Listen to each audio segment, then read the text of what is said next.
We are Nastasia Filippo, Lorenzo Alberti, Francesco Ricci, Martin Balaban, and this is Kunst and all. Today's guest is Robin Kent, a dancer whose career bridges the worlds of classical ballet and musical theatre. Robin trained at the Royal Ballet School and Elmhurst Ballet School before going to perform internationally as a soloist with the Polish National Ballet, dancing in major classical productions like Romeo and Juliet, Don Quixote, and The Nutcracker. In recent years, he expanded into the world of musical theatre, appearing in productions such as Strictly Ballroom, An American in Paris, and The Snowman in London's West End and beyond. With a background that combines elite classical training and contemporary stage performance, Robin brings a unique perspective on how ballet technique can evolve into storytelling from musical theatre. Robin, welcome. Hi everyone, welcome to a new episode of Kunst and all. Today is just me and Francesco, and we have our new guest is Robin Kent. Hi Robin, welcome to the podcast. Hello. Hi Franci. Robin, welcome. I just can we start you were a soloist with Polish National Ballet before we were actually working together back in the days. Can you tell us a little bit about how you got into dancing and how it all came across? I think it's a classic story that most of us have, you know, when you're small and your family see you dancing to music, etc. So about 6, my parents put me into tap classes, I think it was, or jazz, one of the two. From that, I was told if I wanted to improve and get better, I needed to do ballet. So then I went into ballet, and then just kind of snowballed from there. Ballet kind of continued, and I started doing competitions locally, and then I did junior associates with the Royal Ballet School, and then that turned into going to full-time training, and then rest is history.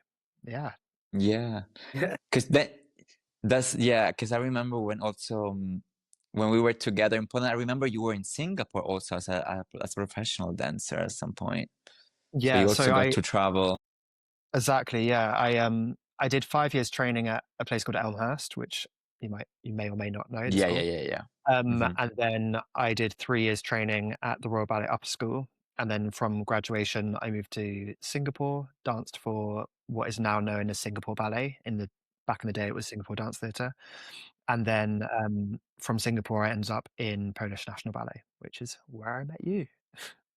Yes. No, I was just curious to know how did it happen that you started ballet, basically because it was something more, let's say, at first that you had to do because they were suggesting you, advising you that would be better for what you were doing, etc., and how it became like the primary thing afterwards and you left everything else behind. Yeah, I mean, it's funny, I was talking to my mum about this, and they call me like the accidental ballet dancer. Like to be honest with you, like ballet was never the goal, but it just so happened that I ended up having facility for it, and then it just kind of snowballed, and it's kind of the story of my whole career. I keep on ending up in places that I'm not meant to be, but being successful in them. Yeah, so I mean, I can take that through. Yeah, as I said, the ballet started because I was told it would improve other things. And then when I went to Elmhurst, I got into the Royal Ballet School when I was 11, but I chose to not go to it. I chose to go to Elmhurst because they offered a larger variety of dance styles. And I really, I loved musical theatre, and I loved jazz and tap, etc. And actually, when I moved to Elmhurst, the school, it was based in kind of an hour and a half from London at the time, and then the whole campus moved to Birmingham to be associated with Birmingham Royal Ballet, and that was in the second year that I was there, and the school actually turned a little bit more ballet inclined. So in the holidays, I would go to summer schools at a place called Lane Theatre Arts, which is one of the UK's top musical theatre colleges. So in the summer holidays, I would go and do that, and I would live my musical theatre dream, and then I'd go back to the ballet school. And then when it came to going to education at 16, I auditioned for musical theatre schools and I auditioned for ballet schools, and I got into all of my options, and Royal Ballet being one of them. And it was kind of this thing at the time of, I just kept on being told by everybody around me, like, you can't go back to ballet. You can go back to musical theatre, but you can't go the other opposite direction. All right. Yeah. All right. So I That makes ended sense. up kind of taking the Royal Ballet School option, and that came with its whole other challenges, which I can go into if you want, but I don't know if you want that much depth. Sure. Sure. So yeah, Nice. I came from Elmhurst, as I said, into the Royal Ballet School upper school, and the majority of my classmates were from White Lodge, the lower school, or international students. And I'd say I was probably lacking in a bit of technique, but I think the principal, Galen Stock, at the time, she remembered me from saying no when I was 11, and so she decided to give me another chance. And quite quickly, I became injured, actually. Yeah, so within about 6 months, I had quite a major knee surgery, which put me out of education for 6 months. So I didn't start dancing again until my second year, and then I was dancing for maybe, say, 9 months, and then I had an ankle surgery. So then I Oh yeah. All right. came back to my third year, and so luckily they allowed me to continue my education. They didn't put me back a year or etc. Mm-hmm. I continued with my year group, but it meant that when I got to my third year, I was massively behind. I felt that way anyway. And I didn't have a lot of confidence at all when I was at the Royal Ballet School. Actually, there was quite a bit of depression in that third year because of, you have the competition of being at one of the like elite ballet schools in the world, but you don't feel kind of trained enough, and yet you're still in the audition cycle. And I mean, you know what it's like when you're auditioning for ballet companies, even as a professional. It's scary, but when you're a student and you know that your classmates are way above you anyway, it's scary. So to be honest with you, Singapore came around at like the last moment. It was through a connection. I auditioned via DVD. Back in the day, no YouTube link. And yeah, I was offered the job via DVD, and like 2 months later, I was in a hotel room looking out at Singapore, 19, not knowing anybody, and thinking, what the hell have I done with myself? Like, how am I here? But actually, it was the biggest lesson when I got to Singapore. I made some really amazing friends, and actually the repertoire was pretty good, but I really saw the difference in being in a school environment to being in a professional environment, and I really had to switch my brain on and go, okay, if you're going to do this, you've got to work. Like, you've got to work harder. And it was actually, I really wanted to get back to Europe to be close to my family, and my sister started having kids, and I wanted to be close to my nephews. And I was just like, right, I've got to get out of here, basically. I loved Singapore and I loved the people I worked with, but the company wasn't the right fit for me. And I was just like, I need to get out of here. And so I really worked on my own, using those tools from school to improve and to get a job in Poland. That's crazy because I mean, for me, you were Robin, like my colleague there, but I didn't know so much of this backwards history. It's really inspiring, actually. You really build up your future by yourself, basically. Like, I mean, you really yeah. took. Yeah, I mean, I just remember flying to all these European auditions in my third year, and you know what it's like when it's a big, cool and open auditions, Yeah, and you get cut after bar, and it's like, why have I just spent an afternoon flying to Norway or wherever, you know? yeah, for sure. But it was, I mean, in hindsight, like, I'm so happy that I had the the training that I've had, and we'll get into that more in the conversation when it comes to musical theatre. And it was definitely kind of the right path and my path that I've had. But yeah, it just goes to prove that like it's not always as easy as it looks on the surface, and Yeah. there's always much more to it than people realize.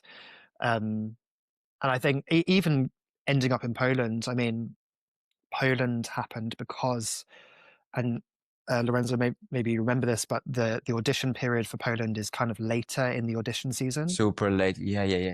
So the contract that I had in Singapore was that their season is kind of like Australia, where it's January to December, whereas obviously European companies are September till that Yeah, time. Yeah, maybe till June, June. July. Yeah. June, Well, July exactly, usually. No? yeah. So, but the audition sector for Poland is super late in like May or something when I was auditioning at the time, and it was the only time that I could get over to Europe to audition was in that period of time. So yeah, it just kind of worked out. I knew a friend who was working there, and I just kind of went for it, and I knew it was like a good stepping stone to get back into the European scene. All Wow. right. And Robin, when was the moment you realized that ballet wouldn't be the only artistic path you wanted to pursue? I knew it from the very beginning. As But I you said, went with it, no matter what. I went with it because I was young and impressionable, and I think obviously everybody has very different backgrounds, but my parents sacrificed a lot in terms of financially and supporting me, and I think I really did it for them for a long time. Well, at least until I got to Poland, and then I had a little bit more autonomy, and I felt like I'd gotten into 2 ballet companies, so I could say that I did it, you know. Right. But even when I was at Elmhurst, I would do singing lessons, and when I went to the Royal Ballet School, I used to do singing lessons, and I used to kind of try and write my own music, and I used to go and see West End shows on my own a lot. And yeah, I always knew that it wasn't my ending or my main my main goal. And yeah, like even Poland, I always say my first year in Poland was like the most peaceful year of my life.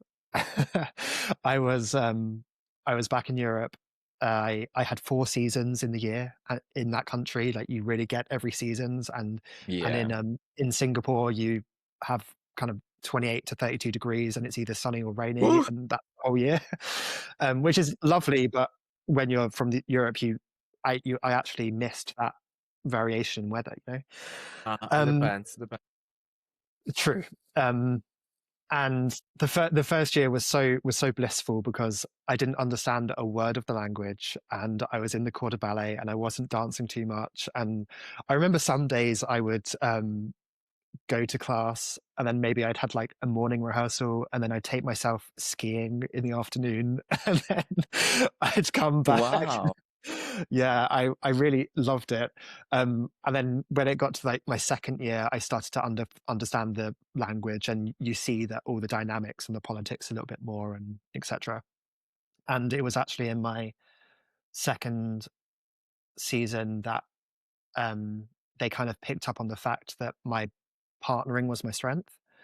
So like my pas de deux skills. And I mean, shout out to my first year teacher in Royal Ballet School, Mr. Packery, like phenomenal teacher, teaches at Harrod Conservatoire now. And to this day, like my friends and I still talk about his classes because he taught us like all the fundamentals, and the majority of my class, I remember, were extremely good partners.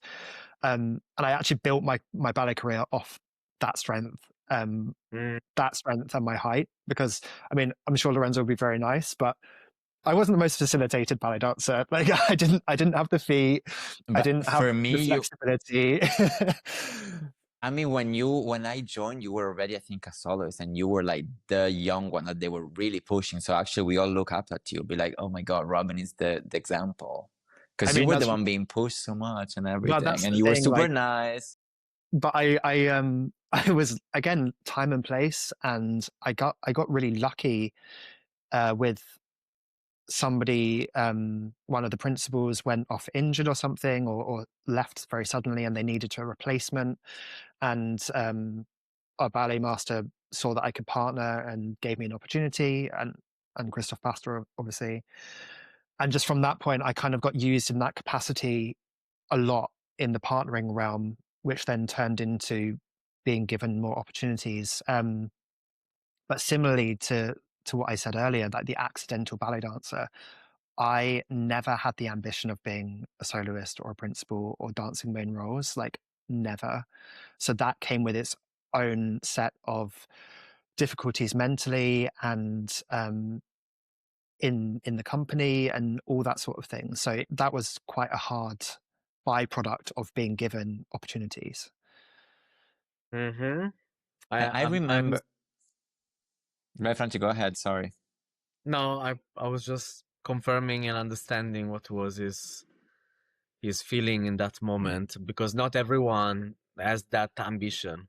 You know, when they go in ballet company, some people feel comfortable to stay where they are, as maybe do more roles here and there every now and then, but they don't wanna, like what the other people sometimes see in you, that they wanna push you and that they wanna make you become I don't know what. Not everyone wants that, you know. Yeah, It's fair enough. totally. I remember it was, I don't know, maybe my third season in Poland. You left like mid-season because American in Paris arrived. Yeah. I mean, And this I is don't.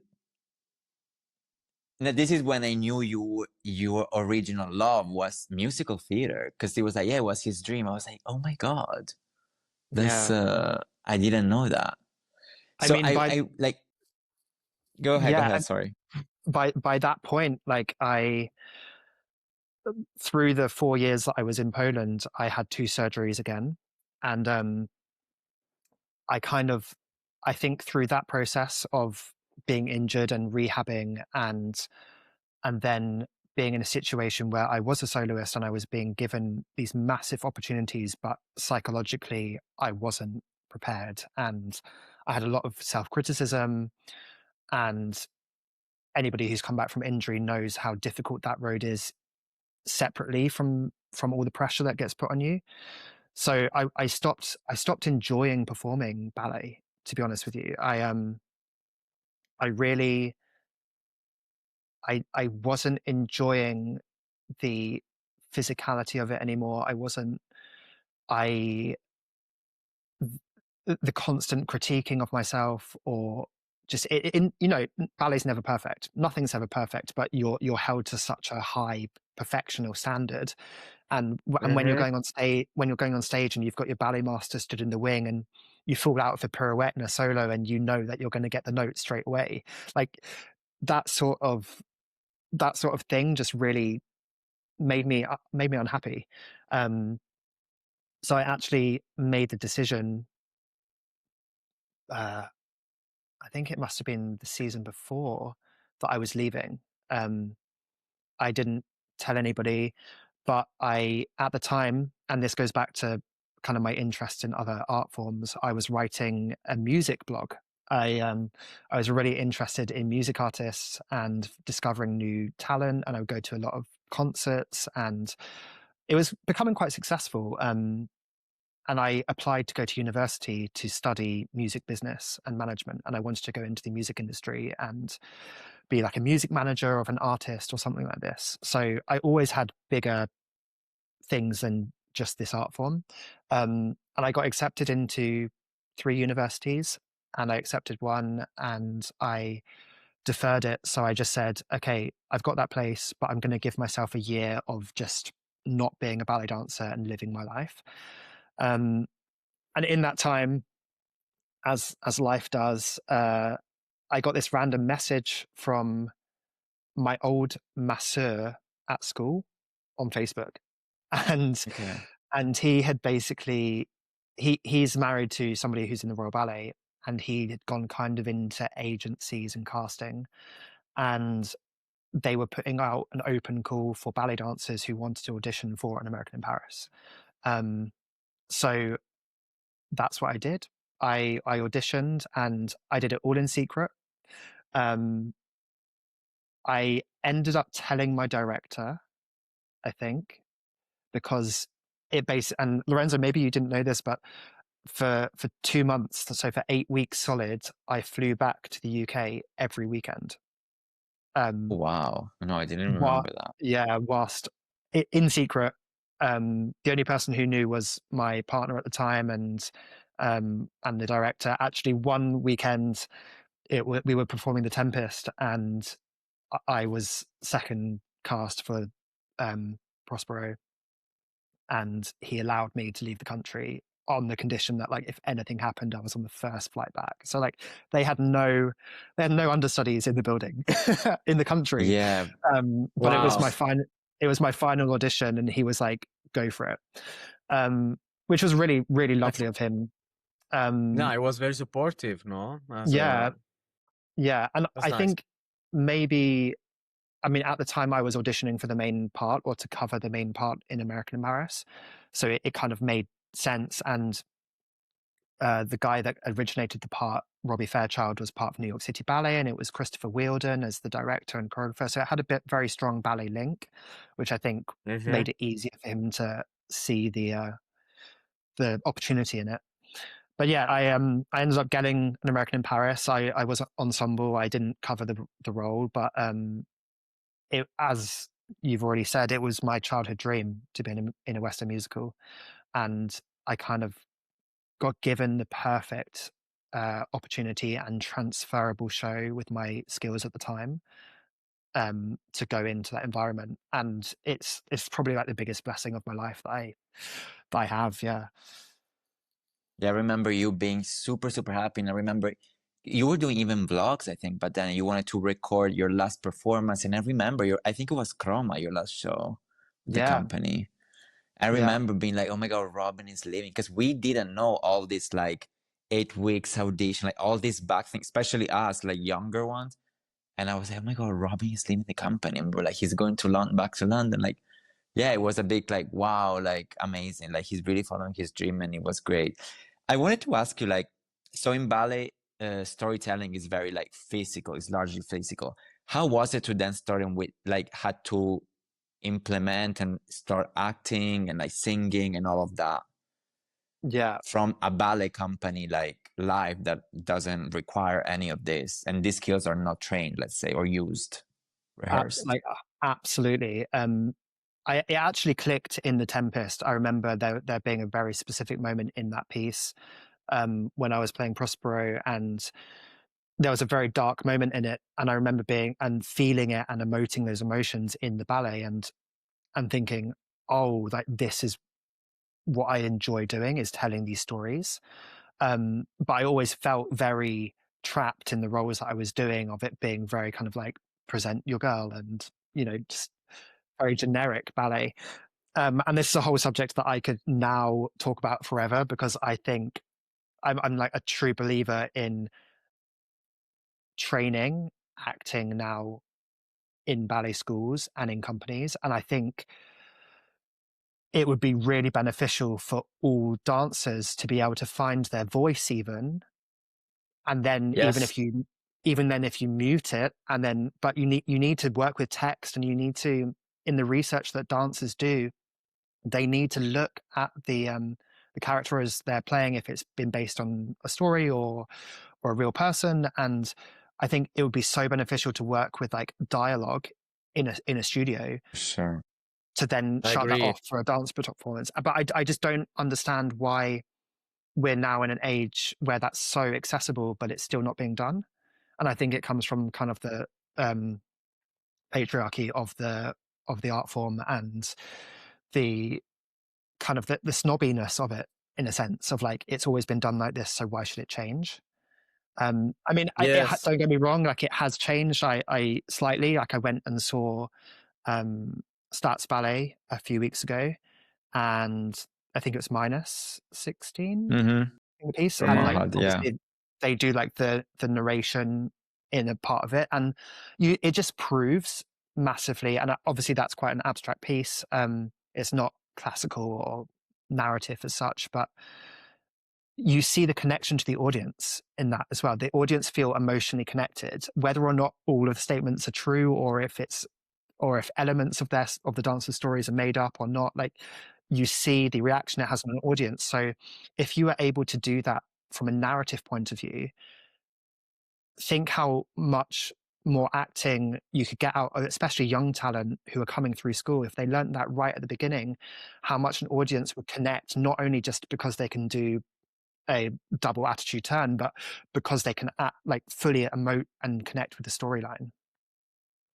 Yeah, exactly. And my doubt was also like, I'm meeting lately a lot of singers, and most of them, they all say that when they do the conservatoire, when they do their school, they do everything. They do ballet, they do improvisation course, they do contact impro, they move their bodies, they do voice lessons, they do music lessons. So it's very complete in a way. And I wonder why is connected to what you said before, why we are not expanding in our schools, in our academies, this a little bit.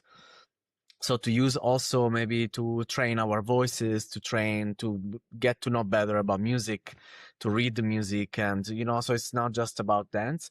But I always feel like whenever you try to have those topics, sometimes it always feels like you're taking time away from ballet, because ballet, it needs so much sacrifice and so much time that it always feels like, yeah, but you must do this every day and you must do it like this, because otherwise it's not working. I don't know. I don't have an answer, but And I would I love. mean, I'm not in the field of education anymore, so maybe these things are being implemented more, and I hold my hands up and say I don't know the latest research or the latest teaching methods, but I hope that there's more. I hope that I'm being very ignorant and that is being provided, and that there's more scope on careers outside of ballet in the performing arts, as well as focusing on going into a company. I How don't know. was it for you? Yeah, I don't know. I feel like I It's didn't just answer your also question. Sorry, Lorenzo. no, but I wanted to ask you how was actually to then step in a studio and start doing all of this, I like was singing, acting. so scared. So Yeah, I'm scared. sure. I remember, so in American in Paris, I had one line, and I had to say "We're home," and it was right at the beginning of the show, and I had to run forward and shout it. And I remember being told to say it in my first day of rehearsals, and I ran forward and I said it the quietest anybody could ever say it, and I just felt so insecure, and because you're not allowed to use your voice, are you?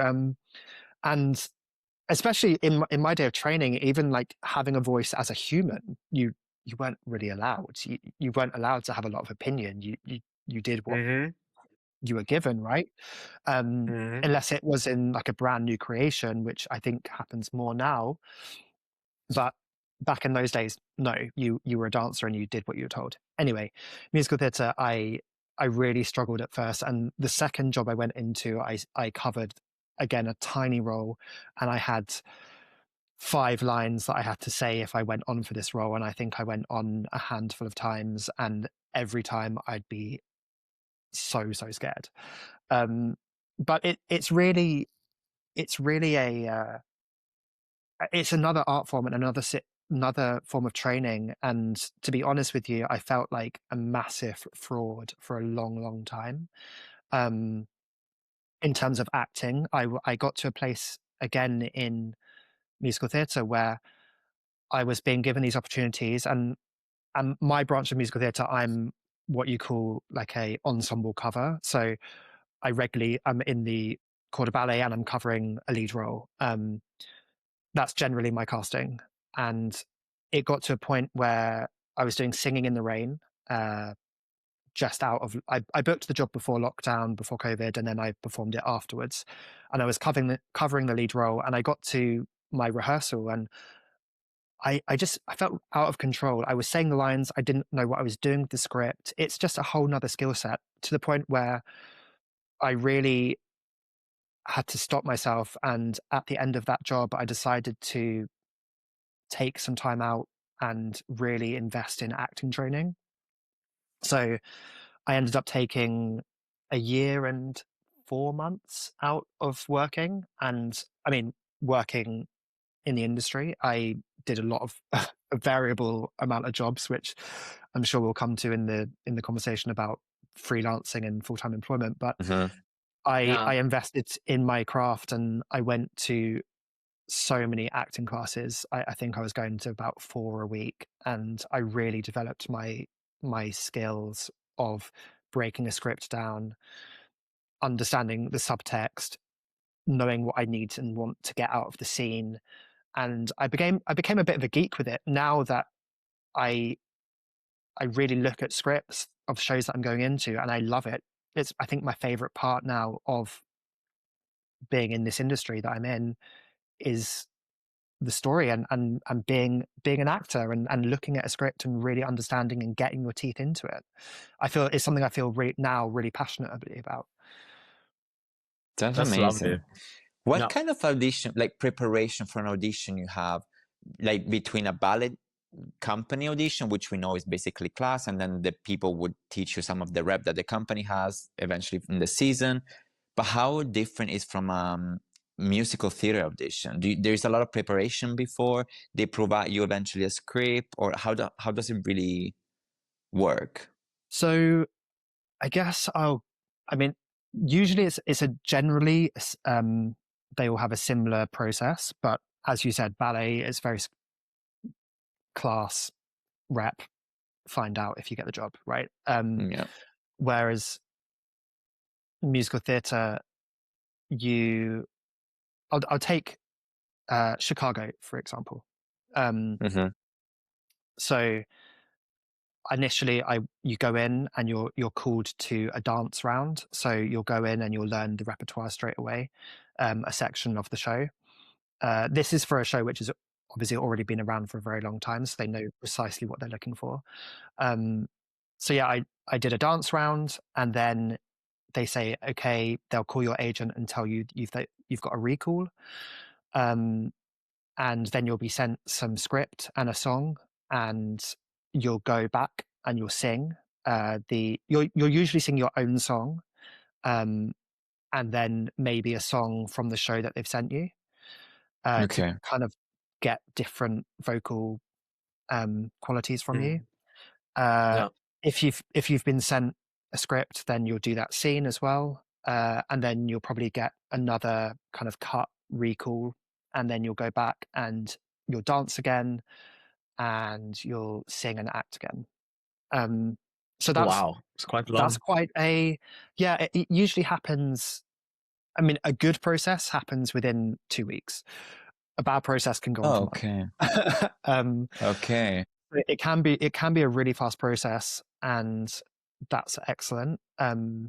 Sometimes you'll go into auditions and they'll be kind of workshopping the material on you, and that will develop through various rounds. So yeah, I mean, there's big shows which are, I won't name names, but you go in and they've been doing this for years, so they know precisely what they're looking for to fill those roles. And you kind of go in, you'll do part of the section, you'll get cut in the room, they'll keep people, then you'll do another section, and then they'll cut again. And then you go back and you end up doing about 5 rounds of dancing and singing. So it's all very dependent on the show, but it is very, like, the stories are true, it's cutthroat. Like it is difficult. Do they announce before eventually what are the next steps, or in the cast, like when you apply, like step 1 is this, step 2 is this, or like you get to find out in the next round, be like, okay, you need to prepare this? Like, how does it work? Do they announce the full kind of way or how they're gonna do the casting? No, usually you find out section by section. Wow, and sometimes, like in a good situation, if you get through the first rounds, you get given the script and the music that they want you to learn, and maybe you'll have a week. But in bad situations, you'll get it sent the night before. So it's really my God, okay.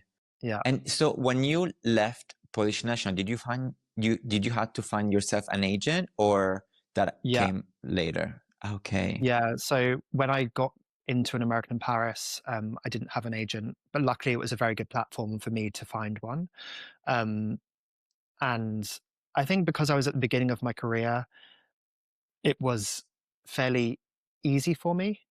I think I ended up going with an agent who's still my agent today, who specializes more in performers who are dance background, have a dance background and are very strong in dance, but then can also do the other things.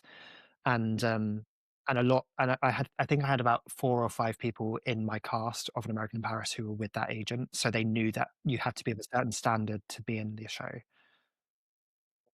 And would you like, do you also kind of look, because for example, as a dancer, you need to look yourself for audition, either through Instagram or like websites. Is it the same, or it's always your agent? Like, is it divided by the artist, the performer, and the agent, or the agents, like it has to go through the agent all the time?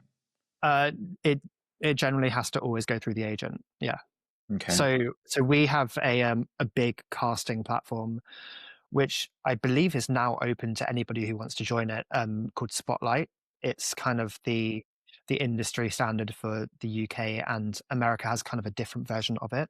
But it's essentially, you have like a profile, and it's your profile of your CV, and it's connected to your agent. And then on the back end, casting directors send through the casting breakdowns of what they're looking for, what the project is, the money, etc. And then agents submit which clients they want to audition for it, and then the casting director would choose people to come into the room. So as the industry gets larger and evolves, and again, another subject which is tricky at the moment in the UK especially, is the amount of students coming into the industry where there just is a lacking of jobs.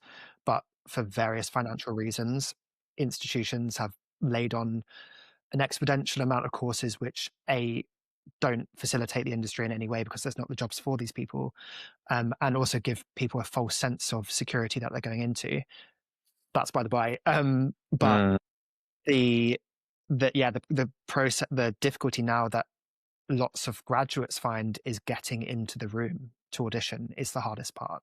And I think you see that obviously in ballet. It's like, I was very fortunate. I came from a very well-renowned school where if they see Royal Ballet School, they're going to accept you usually for an audition because you've got the reputation. And the same thing now kind of happens with agencies. So if you're with a more well-known agency or have a connection in that place, you're more likely to get into a room. I see. see. Okay. After, but wait, go ahead, Francie.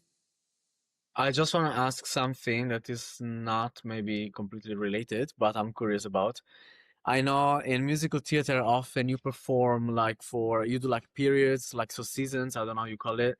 And it's like, but you perform almost every night, correct? Yeah. So how is that feeling? yeah, you know what? It was really difficult to get used to from ballet companies. That's why I want to hear it.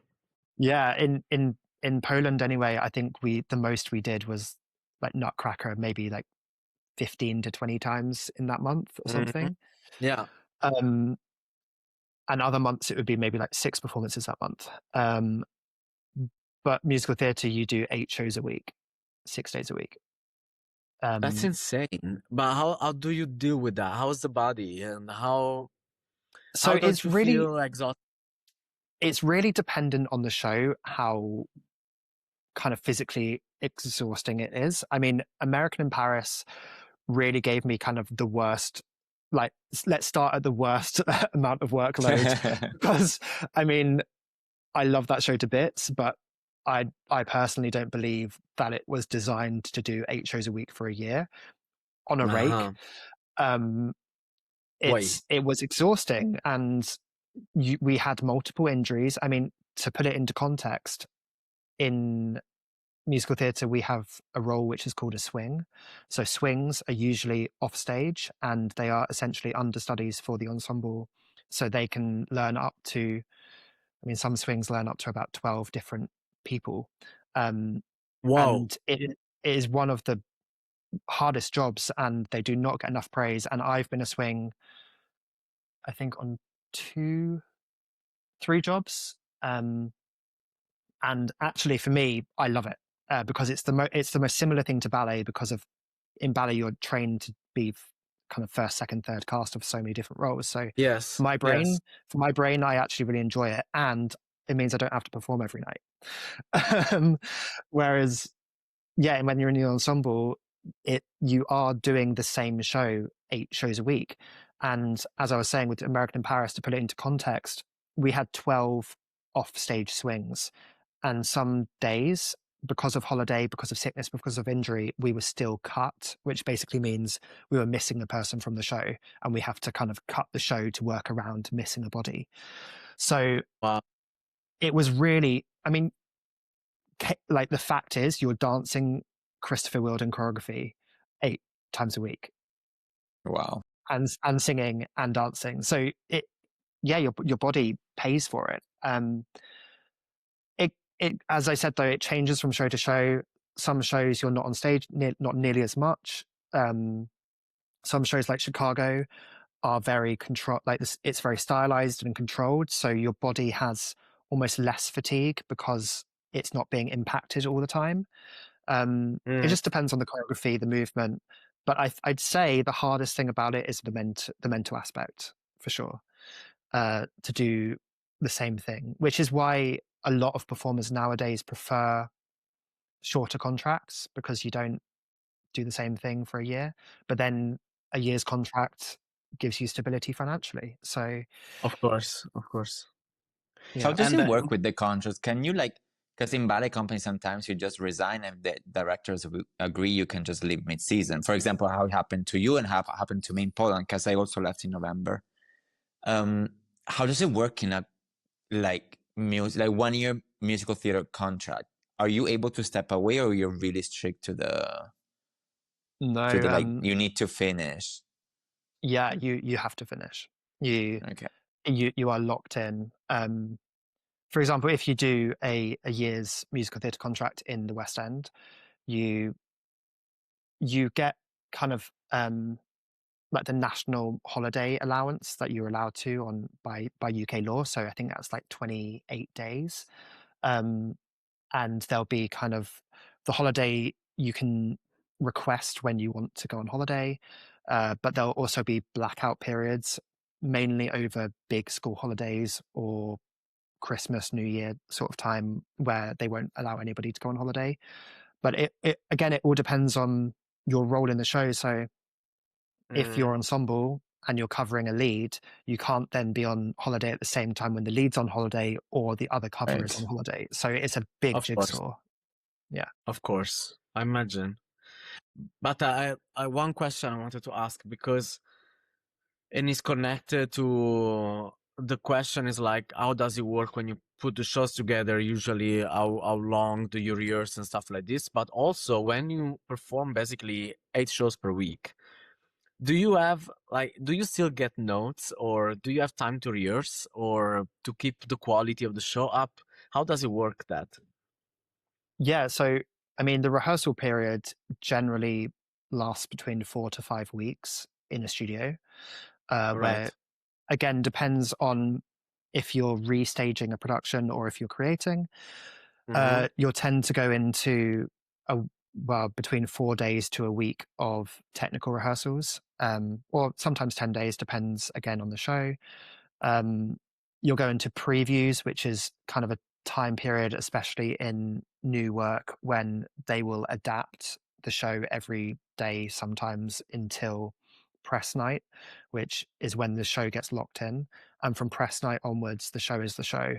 And then you get the reviews, and then you're locked into what it is. In terms of keeping the show and the product, I say product because I guess that's what you're presenting to an audience. We have dance captains, so they are responsible in-house for what's happening on stage. Usually they'll be off stage, occasionally on stage, where they will watch the show and they'll give notes. I'd say twice or 3 times a week. Occasionally we'll be brought in for what we call cleanup calls. So you'll be brought in early into work, and you'll be given notes, and you'll rehearse certain numbers. The same with acting notes, the same with vocal, musical, yeah, the musical side of it. A lot of the time, like cover calls are a massive thing as well. So the understudies generally won't get rehearsed. Depends again on the production until press night is finished. So once press night is done, then the covers and the understudies will be brought in during the day to rehearse their understudy roles. And then once the first set and the second set of understudies have finished rehearsing, which can take between, let's say, 4 weeks to 3 months, you kind of get into a schedule. Let's just say we're in London and we're doing a year, where some weeks you'll be doing 8 shows a week, but in the single show days you won't have to go to work until 6 p.m. So you get, the beginning of a job is always super intense, and then the middle of a job you get into a routine of actually having quite a nice lifestyle, in a sense of you get a lot of your day free, but then it's very antisocial because you're always performing in the evening. So there's a big mixture in it. But to your question, sorry, yeah, we do have rehearsals, and we do get given notes through all departments. Maybe you answered already, but I don't remember. Is the dance captain usually part of the ensemble in the show, or it's just a figure that stays outside the whole time? They're usually a swing, so there'll be an Okay, offstage swing. So they'll be responsible for it all, but also they have to know loads of different parts. It's a crazy, like, swings, dance captains, resident directors, resident choreographers, like, shout out, because they do the hard lifting of everything. All right. How do you rehearse? Like, do you get like, okay, week 1 we get all the dancing scene ready. Week 2 we get the acting. Week 3 the singing, or it's literally like you change every like subject? I don't know how to say otherwise. Like honestly, it's really dependent on the production. Okay. If you're creating from scratch, some directors like to go chronologically. Some will talk with the director, will talk with the choreographer and say, okay, you go sort the dance numbers out. I'll work with the actors who aren't dancing. Generally, everybody at the beginning of a process starts with music. So your first couple of days, you'll do kind of a table read of the script, and then you'll go into your music department and you'll learn your harmonies and you'll learn the songs, because there's a real skill in rehearsals to matching your vocal with what you're learning on your feet in terms of dancing, because as soon as your brain's trying to do 2 things at once, the vocal goes, but you need to have the vocal in the background to make it work. So personally, I have to learn the choreography while singing. So like, I have to marry my choreography with lyrics if I am singing at that time, because otherwise otherwise somebody's saying, is the kick on the 8? And I'm like, what lyric are we on? Yeah. I agree. I would do the same. Yes. Yeah. Actually, I'm dancing on like this piece we're preparing right now. There are lyrics in the thing, and the choreographer's like, and they want like, don't ask me for counts. I don't dance with counts. We're going with lyrics. Like, Yeah. I was like, okay, nice. I wanted to ask, is there more collaboration compared to the strict like hierarchy of the ballet production, like where principals just rehearse on their own, for the ballet on their own, and then just come together maybe for the one stage call they have, or like a run through random in the studio? I think there's still the segregation for sure, because it's easier for a rehearsal process, especially if there's big scenes in the show where ensemble aren't being used. It makes sense for the principals to go and do it themselves. But I do, because of the nature of the shows, everybody's usually involved in a bit of everything. So, and the company becomes a company. So you have to, everybody has to know everybody. And because of the whole thing about understudies and swings, like, everybody has to have an interpersonal relationship of some description, so that when you go on stage you feel comfortable with each other. So I think that most companies do try to involve that in the rehearsal process, so it's not so kind of like, you know how in a ballet company you won't see the principals until the first run through, sometimes. So there's less of that. Also, I'm curious about the recovery part, like, because you guys, as you said, you might have like 8 shows a week. Is the production also taking care of like the recovery, like taking care of the boys and this and that, or it's just you have to do it on your own? How does it work? So kind of in terms of preparation, let's start with that. On a typical show day, if you have one show, you'll arrive in the building hopefully before 6 o'clock. At 6 o'clock, you'll have a physical warm up, and then you'll be given a vocal warm up. And then after the show, it's completely up to you how you recover. Most people recover by going to the pub. That's how it goes. But companies are the majority of companies are getting better at physiotherapy and having medical teams. Now, I would say that it's not the majority at the moment. That it's productions with big budgets will have an on-site physio. Will have an in-house physio who will work with you. Again, companies who have budgets for it, if they're on tour, they'll provide a physio who will come to you from once a week to a few times a week. Some big tours will have a physio permanently.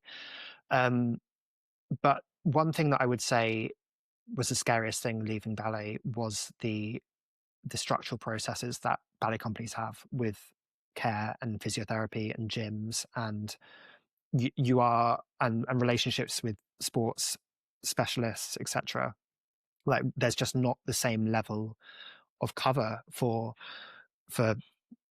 musical theatre employees or self-employed freelancers. That there's just not, and it's a massive kind of issue that when somebody gets really seriously injured, there's always limitations to how much cover is going to be provided and how much care you're actually going to be given and how many sick days you have left. For example, you're only covered in musical theatre by statutory sick pay, which is the UK government, 28 days. So if you break your ankle and you're off for more than a month, then you get dropped in pay. So there's so many provisions which aren't as good comparatively to being in a company.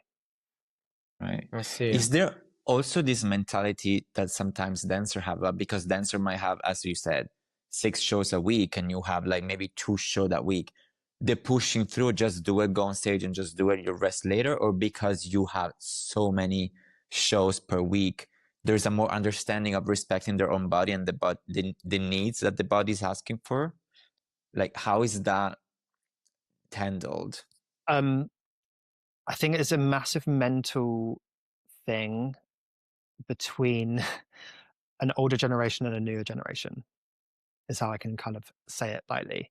And I don't think, I think there's a negativity to both and a positivity to both. I think there's this old kind of workhorse attitude in the older generation of people who've been in the industry for a long time of kind of like, I never go off, like I can get through it, I'm going to push through. And that comes with stupidity sometimes of you're injured or your voice is gone, go off. Like there's a reason that we have understudies and there's a reason that we employ swings. There's also the other option of younger, fresher people, and not everybody, but the occasional odd one who kind of take the mick and will just call out at any point. Because why not? I'm going to be paid that sick day, so I'm going to do it. And I think there's a real balance to be found. I think there's a balance to being professional and managing your body and your voice and your show so that you are still performing in an adequate capacity, but you're not wrecking yourself. But there's also a point where you have to say, no, I've got to look after myself and not do this. And I think that mentality is a really hard balance to find for a lot of people, because you don't ever want to be seen as, like, in life, nobody wants to be seen as weak, do they? Nobody wants to be seen as the constantly injured, the constantly sick. But I think performers are getting better at looking after themselves, which is a positive. Yeah. All right. So go ahead. Sorry, Franci. Go. Well, I wanna pass on a new topic if we all agree. I want to ask about like, are you employed when you, for example, have a show that runs for a year? Are you employed there as employee, like in the show, in the place, or you still have freelance contracts? Or I want to touch the topic of being employed or working freelance, and how does it work when a show ends and then finding another job and all this. Yeah, sure. So the UK is a really interesting setup with, I mean, this is actually, aside from this conversation, I'm studying a master's at the moment in kind of creative events, and the subject that I'm looking into is legislation around freelance workers. So this kind of comes into this. So theatre performers are self-employed, but we're kind of used as contractors to the production. So you're signed on to a production for a year, and you're kind of signed into that, and you're not allowed to do any work that can interfere with that production. I see. So if it's on the side and if there's no problem, great. Obviously, it's going to depend on the role you're doing for promotional circumstances, etc., etc. But if you think about it, if you are signed on to a year's contract and you've only got 4 weeks holiday, the chances of you doing other work on the side are pretty slim in terms of performing work. Many people will do a second job on the side, because when you get into 8 shows a week and the rhythm of it, you've got your whole days free. So many people will teach at colleges or dance schools. Other people have independent businesses. When it comes to ending a contract, about, I'd say, 3 to 4 months before finishing a contract, you'll be auditioning for the next kind of show if you want to continue performing. So you'll be rehearsing, you'll be auditioning and performing, and that gets super complicated when you're on tour. So I've been on quite a few tours recently, and you can be traveling from one end of the country to another for sometimes a 10-minute singing audition and then going back up. So it can get expensive.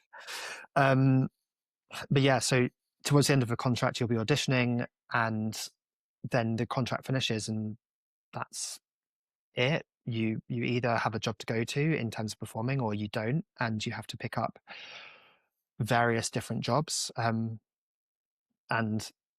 pay your rent and pay your bills, and it's really scary. There's no two ways about it. Yeah, I was wondering, like, yeah, go ahead, Francis, sorry. No, for me, it was just to finish this because I'm curious. Probably you know better than us. In a matter of budget, do you think, like, the budget that they give to this and the fees, for example, that the artists get for musical theater, are they comparable to ballet companies? Or, like, I'm talking about theaters, yeah? Or it is somehow less or more? Because I think, in a way, it's much more, how you say, it is harder. It sounds like harder, the fact of, like, having many performances running for a long time, and it feels there is much more strength in the whole thing. So I wonder how that translates into the budget situation for the artist, but also for the production itself. Yeah, I guess I can only I'm trying to decide how to explain it the best. So, for example, when I compare to my ballet friends who are at the Royal Ballet and some of my best friends, like the hours they work and the physicality that we know ballet dancers put in is insane. Like, I don't think physically musical theatre is as hard as ballet in any capacity. Mentally, it comes with just different challenges, is what I would say. And I guess physically you're contending with different elements of your body. Like, your voice is different every day. Your body doing the same show, you're prone to get repetitive strain injuries. So there's different elements for different jobs, right? In terms of pay, the UK sector is divided into categories. And again, I'll just take London as an example. The categories are made out of the amount of seats in a theatre. All right. So the top theatres are category A, and then it goes down. But that doesn't equivalate to the amount of work you're doing in the show. Mm-hmm. It Of course. just equivalates to how many people are watching. But the way that producers see it is it equivalates to the amount of money they're getting paid to put on the show from ticket sales. Yes. So it's very variable in terms of. Sorry, I need to cough. So if you're in the largest theatre in the West End, you're on the top bracket of salary, and comparatively, if you were to do 52 weeks, a year's contract, you'd be on a similar wage, I think, to like a first artist at the Royal Ballet. All right. So it's not. I'll probably get shouted at from musical theatre performers. Personally, and I'm just talking about ensemble wage, you know. But Yes. That's. But what I have to say is that is before, because you're self-employed. That's before taxes, which are 20% for most of us. Mm-hmm.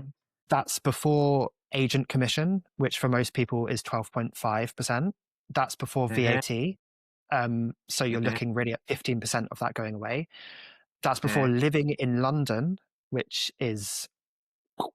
So yes, they're comparable if you're on the top bracket, and you've got a very kind producer. But the minute that you go down a step to, still you could be doing the most fantastic show in the world, but if it's a category B or C, you're not making that same amount of money as your colleagues in the profession who are doing maybe an easier show but have more bums on seats. So it's really complex, and it does force a lot of performers to do additional work, and it does put into a psyche of some people can't afford sometimes to do the jobs that they're offered. If a performer has a teaching job which is paying them, let's say, £1,200 a week, they would not then choose to give that up and go and do an amazing show which is being paid £700 a week, because they can't live, and more and more people are having families and buying property and have a life. And I think that's where you start to see the difference in the UK sector compared to America, where I'm not saying, because I know America has its own problems in terms of theatre and their whole monetary setup because of how expensive New York is and the work available, but the UK in general has a much younger workforce in musical theatre than America, whereas here you see like a dip off of performers from, I'd say, the age of 30, where they might have been doing this for 10 years and they go, you know what, I'm tired of working 3 jobs when I'm not performing, and then having to juggle going to a show and then maybe getting that job back when I finish. And it turns into a lifestyle thing, as we all know, as the older you get. And that's kind of where ballet and musical theatre become parallel, of going in the career span. You, what would we say, like 35 average, maybe, ballet dancers? Let's just between 35 and 40, I would say. Yeah, so I'd say the same within musical theatre is kind of the latter end of that drop off. The only good thing with musical theatre or acting is that you can do it until you're 100 or until you die, because at some point there will always be those roles for older people. But from having friends who are older, in their 60s, 70s, it only gets harder as you get older, because even though there's less people, there's also less roles. And this is where a conversation could go into the different avenues of being a musical theatre performer. For example, my casting bracket that I've kind of chosen to stay in, similar to ballet, of I've never wanted to be a lead. I've never wanted to pursue that path. So I've been pretty happy being in ensemble, cover, swing, because also allows me to have more consistent employment. Whereas if you want to go down the path of, I want to be a star and I want to play those roles, instantly you are cutting your job chances probably by 2/3, because Wow. because people, there might not be the roles for you. And we didn't even get into the conversation of kind of castability and what roles suit which people, and like the things that you can't control, like celebrity status or social media power or diversity. And like, there's just so much to it, that like the industry of musical theatre is such a jigsaw that it gets very complicated. So I think I've rambled on with that question, but if you're No, ensemble, it's you're good. probably You you're probably answered. level, you know. No, but thank you. You answered, I think, so fully and 360 degrees all around it. I think you made a perfect perfect panorama, let's say, for the question. Very simple question I made, but you explained it very well. Thank you. I wanted to ask, feel free to answer or not answer, because of leaving a company, when a ballet company where you're super stable and you know what you're doing, and like jumping into freelancing, like no one prepares you on a mental health point of view to that. How is navigating that? Like, because it's very different, I assume. Yeah, it's challenging. I think I had it easy because the first kind of 3 years of my musical theatre journey, as it were, I was pretty consistently employed. And I think I had a gap of about 3 months. And in that time, I moved into my partner's property, and I still had to earn money, but it wasn't nearly as economically pressured, or financially pressured, sorry. And it was only kind of when I came out of Singing in the Rain and I had to freelance full time and I wasn't doing performance work, it was, it's just scary. As I was saying about the end of a contract, you finish on that Saturday night and you're on a high and you just down to earth, you know. It's nobody prepares you for it. And I've, as I said, I've done a lot of touring, and it's the same thing. You go from moving venue to venue every week to then staring at a wall at home, and you're like, oh, I'm unemployed now. I mean, I've got a job, for example, starting in a couple of months' time, and life has been crazy, and I'm very lucky to have the support of my family right now. But I could be owning a property and still have to find money for 3 months, and that's where it really gets difficult for freelancers, when you've got these short gaps and you can't really commit, but you need the flexibility, but you don't. It's a scary process, and there's no really way through it unless you do it, and it is kind of survival. And everybody kind of finds their own way and their own jobs. And I mean, the beginning of the year is horrible for freelancers, full stop, I think, in any capacity of work. So yeah, to your point, you're not prepared for it. Maybe you're prepared for it more if you go to a musical theatre college, but I think it's something that ballet schools should highlight even more so, of kind of having a backup career, and have always thinking about what you might want to do after it, because as we know, every career ends in this art form. I completely agree with you. Yes, and I want to use also, since you're here with us, this part of the podcast also to give some advices because I know me myself, I was very drawn into joining musical theater because it's always been one of my passions, but I never had that courage to at some point just let go and go for that, and I'm too old, so it's not happening. You're not But- too old. We'll see. But anyway, let's go on the advices we can give to these people that perhaps they wanna transition into this career. And I don't know, for example, what mistakes do dancers commonly make when auditioning for musical theaters? Are we looking at it from a point of being a ballet dancer and transitioning? Yeah. Yes. I'd say don't worry about the dancing. You'll be absolutely fine. Like nothing you do in musical theatre will be harder than what you've done in ballet. All right. I'd say focus on your voice from the earliest opportunity you get. Start singing, start strengthening your voice, take lessons, find what songs work for you, which showcase your voice the best. I think it really does come down to that. When you're a strong dancer, you don't kind of let your voice let you down, because it really is such an important factor in a casting process.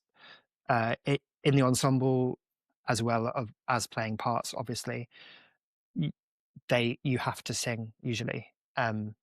So work on it as soon as you can. All right.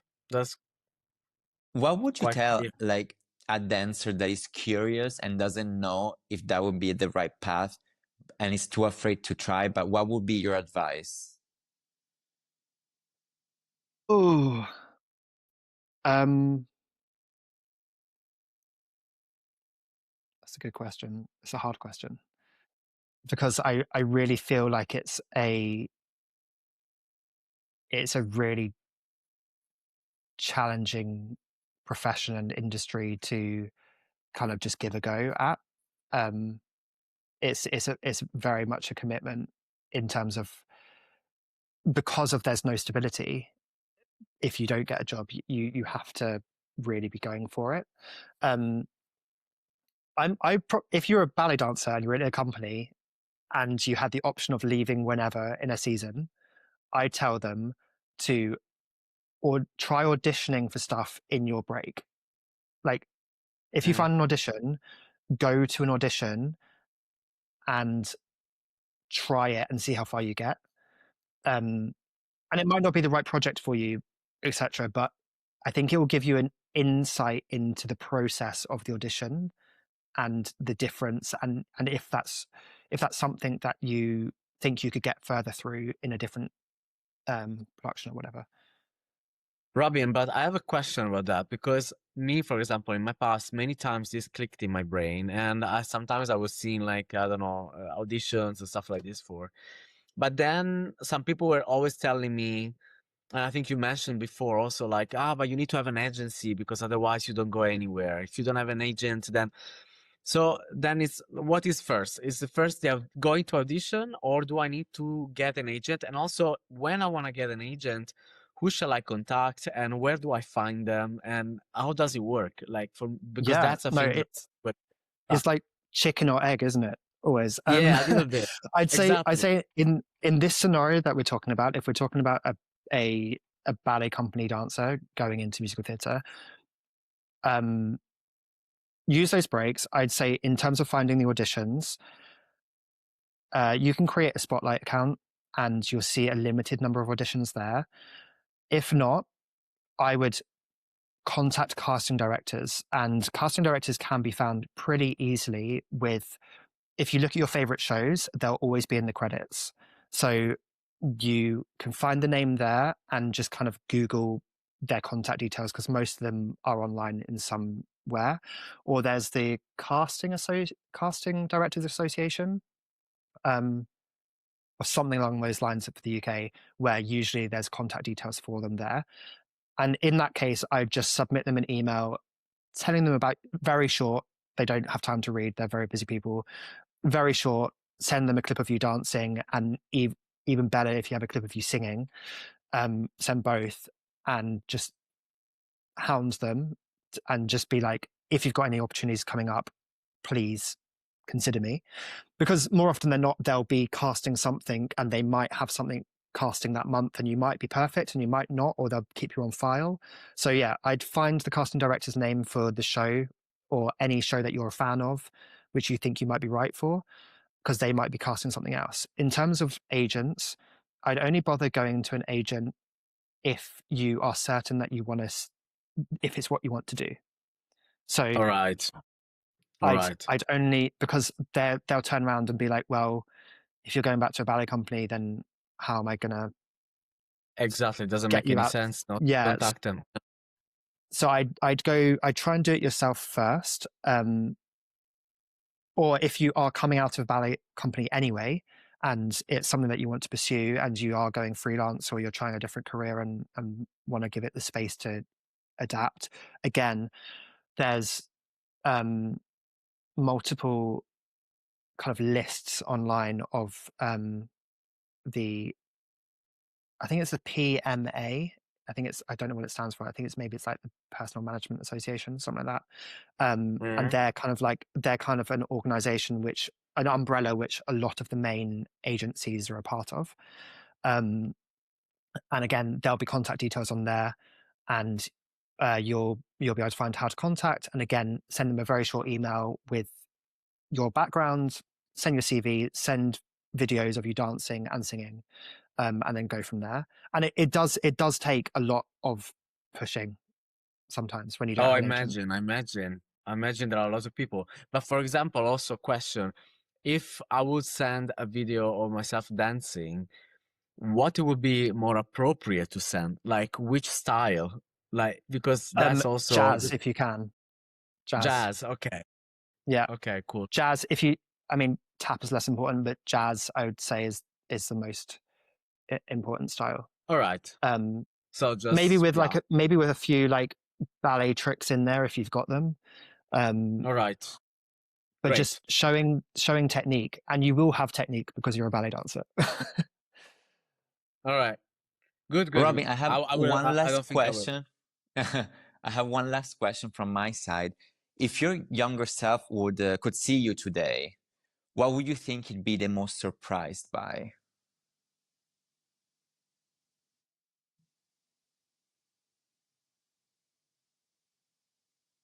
I think he'd be surprised at what I did in ballet. That's what I'd be surprised at. Because I think I'm still surprised now. It's like some fever dream, you know what I mean? I sometimes see photos and I'm like, did that really happen? Yeah, again, accidental ballet dancer. Yeah, I think that's what he'd be surprised about. I think he always knew that he'd end up on stage. But I think he'd be proud of. I am proud of what I've achieved. Yeah, and hopefully continue. But I'm also at a crossroads in my own life now where I'm ready to look at different avenues, I think, as well. I love performing, but it comes with the freelance lifestyle. It's like how long do I want to live in the uncertainty? But it's a big question that lots of us come to, and cut to me still performing in musical theatre 5 years later. We'll see what happens. Actually, no, sorry. Otherwise, what do you want to transition into? Currently, as I mentioned about my MA, I would love to go into kind of like a more international events field. So I'd love to use what I'm working on right now and learning to kind of better freelance artists and the art space, but I'd also like to take it on like a really big platform. So I'd love to work for like an international arts organization or a gallery or a festival or even a sporting thing. You know, like, I think maybe my dream job at the moment is like working for Formula One. Maybe, I don't know. But I'm quite like I was about to say I've got diverse interests in my life, so yeah, I'll take it down. There'll be a route that I find at some point. I'm just trying to roll with it at the moment. I'm sure. Actually, when you were talking, I had another question that clicked in my mind. Like we said during the whole interview, and you explained how tough it is, and I feel so, because as a dancer myself, sometimes when I'm a bit uninspired, I have the time because I'm not performing every night to watch a movie and get inspired, or watch another company or a show or whatever. Did you ever get an advice from a creative director, an artistic director, someone, or even a friend, when you were a bit lacking that inspiration that really brought the sparkle back? Like a sentence that it really clicked with you and got you, like, and even also it could be also an advice on like musical theater or like In terms of inspiration, I think. Do you mean inspiration to do with the job, like to keep inspired within the Yeah, job? exactly. Like for example, yeah, exactly that. I think looking to new work is always really helpful, like seeing what's around and seeing if there's a clip of it online, or Hmm. I think the people around me in my industry really inspire me all the time. Like seeing the talent, and usually it is online, you know, that's the age we're in, but seeing the talent which the talent of these people which I'm a part of their industry, I'm like, wow, I get to be in the same kind of industry as them, and we all have our different strengths, as everybody does. But that's really inspiring for a start. I think when it comes to staying motivated to stay fit and to like keep your technique up, I always think of something which Drew McConey, I think it was, said once, which is technique eats. Sorry, let me rephrase that.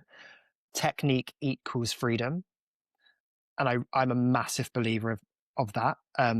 I think it's applicable to ballet. I think it's applicable to all dance styles, all creativity, all management structures. Like if you have a template and a structure, then you can be creative off the back of that because you'll always survive in your technique. So that's a massive one. I It's think, beautiful. yeah, Yes. technique equals freedom is kind of like a motto that I try and live by slightly. No, absolutely. I completely agree also. But I mean, I try to find inspiration from different forms, I guess. Like I think acting wise, it's really great to watch movies and whatever, but I think also just find the emotions within yourself. I think people are very good at being performative, but they're not usually as in touch and as with their emotions in their day-to-day life. And I think that's where it really comes from, because having life experiences in relationships or with people of power and all these sort of things, they then will get transferred onto stage at some point, and you need to be able to access that and know what those emotions are. And it goes back to training, doesn't it? What that we were talking about right at the beginning of For sure. training of acting in ballet schools, because maybe a 17-year-old doesn't feel comfortable pretending to be in love with their classmate, but if they are able to read a piece of text independently to a wall and to access what it might feel like, then that's going to look differently on stage. I mean, one of my like a very close friend of mine is a principal, and she is the most phenomenal, in my opinion, actor on stage, and that's because she has had experience on screen and working with text, and she has used an acting teacher, and she does the research and she reads, and I think that's just like the ultimate thing you can do in it as a ballet dancer in those positions, or as an actor on stage using your voice, is just to like do the work and get involved and get your teeth into it, because then it will free you on stage, right? And you'll become a better performer. For sure. Yeah. Yeah. Robin, Robin, before thank you so closing, much. Oh, go no, ahead, French. wait. I want to go a little bit on more lighter topics. Yeah, please do. I wanna know if you have. Let's get into banalities as well. Like, if you have like a favorite musical theater production, or some regis that you really admire, or lyrics, like songwriter, whatever, anything. Ooh, I think, yeah, I think I can. Sorry, I think I can confidently say that Chicago was the favorite production that I've ever done. Oh my God, I love. Because I watched it as a kid. The movie's amazing. The moving up. Working in the environment with the creatives who have information from the kind of the people that created it, and also I know it's meant to be lighter, but just to get a little bit deeper, I think it is I believe that theatre is either like an education or a form of relief and escape from reality. That's what people want when they go to a show. It's either trying to do one of those things, and I believe that it is the perfect show to do both. I think it is an escape from your reality for 2 hours, 2.25 hours, and I also think that it is a massive look at and a talking point of society today, because the whole story is about a woman who murders her husband and gains celebrity status, and how the press go on about that, and then at the end the press and the news cycle moves on to something else. And I think it's the perfect, even though it wasn't intended, it's the perfect narration to what happens in the world on a daily basis. So Yes. that's why I love that show so much. So that's that. In terms of music, I always, one of my favorite musicals is In the Heights. Yes. By Yes. I love In the Heights. I think the movie version of that is incredible. Yeah. Yeah. I mean, that's quite recent. It's very my recent, favorite musical. but I love it. Yeah, my favorite musical growing up was Starlight Express, because it was just really cool. They were on roller skates and they were skating around your head, and you were like, what the hell's going on? I've not, there's a version in Germany which is still going, but I've not seen it. Yeah, so Right. I love going to theatre. I actually got more into going to plays recently, in the past few years, but I still love going to musical theatre, and just anything where somebody can do an amazing vocal. I'm just like, I went to see. Yeah, go. Do you like Stephen Sondheim? I do. Yeah, it's very. I mean, you kind of get burned at the stake in the UK if you say you don't like Stephen Sondheim. So, yeah, of course I love him. Yeah. And next year is gonna be the Sunday in the Park with George, a new production with exactly. Jonathan Bailey and Anders. Exactly. I'll be in London for. Yep. Yep. That's obviously, it's going to be amazing, isn't it? Tickets will probably sell within a minute. Yes. Yeah. I'm really lucky to work in an industry where, like, there's as I said, so much talent. And I mean, any vocal which I hear, I think I have like a larger pool to, because it's not my first strength. Like I can sing, I can hold myself, I can cover roles, etc. But I'm not Mariah Carey. So it's like anybody who I always look up to people who have that really solid vocal. All right. And what is your next production then? I don't think I can say contractually yet. Okay, sorry. Yeah. Then we don't say. Then we just wish you the best. Then exactly, just talk to Toy, and all the best for your. I can tell you after we finish recording. There you go. Okay, it's all right. But still in London. Still in London. It's in London, yeah. Okay. Good. I mean, I want to ask you other billion things, but I think like the more you talk, the more like, okay. For... Like 10 questions ago, I told it was gonna be my last question, so I'm like, okay, just keep quiet now. Right. No, we but will let you it's go, been great. Robin. Yeah. What do you say, Franchi? No, I said like we will let him go, because I think it's we will let you go. We reached a very full episode. Thank you so much. It was thank you for educating us and the people. I'm sure the listener can really learn a lot from this, because you gave also very technical like advices, and also share the experience and how it is actually the backstage side of musical theater, because we just see the performance, but what it means to do an audition, how do you find an agent, like it's just so like it was a lot of education. So I really thank you for that, because we want to do that through this platform. Another thing I'd add about the agent thing I just thought about was, if you are going to look for an agent, kind of look at performers in shows at the moment who are of a similar level to you, or even your favorite performers, etc. And kind of they'll usually have their agent's details on their socials, or you'll be able to find it for a website somewhere. You know, like there's always those sort of stalking ways to find out who to contact. Is All right. networking a thing Thank- also, or Yeah, like I mean, networking is very important? yeah. I mean, can you swear on this podcast? I don't know. You can. Yes, Go of ahead. course You you can do can. anything you want. It's basically the number one rule in theatre, and I think for life is just don't be a dick.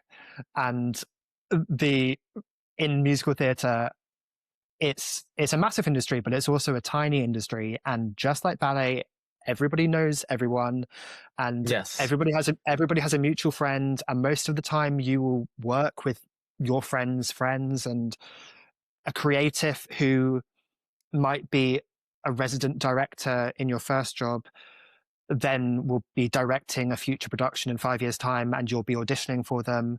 And it's such a small world where just show up, be professional, be a nice person, don't be a dick, and you'll be fine. You know. Sounds So like a good recipe.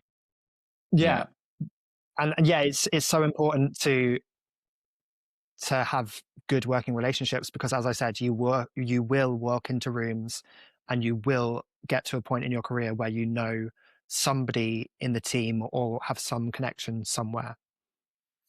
Yeah, for sure. Yeah. Thank you, Robin, Robin. thank you That's so, all, so, I'll so shut up much. now. Really. Yeah, no, No, us so too. good, I so good. won't ask any more questions. It was such a great episode. I really enjoyed talking to you, reconnecting after so long, like hearing also things from the past that I didn't know from you. Like, it was really inspiring. Like, thank you for sharing No, all of thank you so this. much.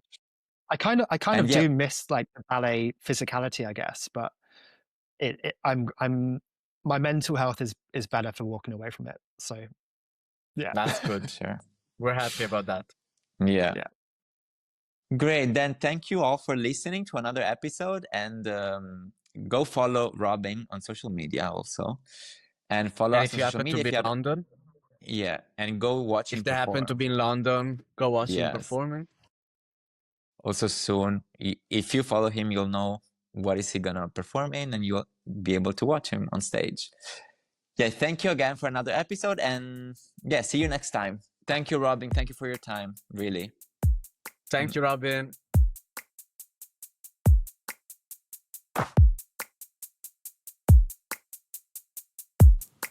Thanks for listening to today's episode of Kunst and All. Don't forget to like and subscribe to our channel. You can find us on Spotify, Apple Podcasts, Amazon Music, and now on YouTube. Make sure to follow us on @Kunst and All for more updates and behind-the-scenes content.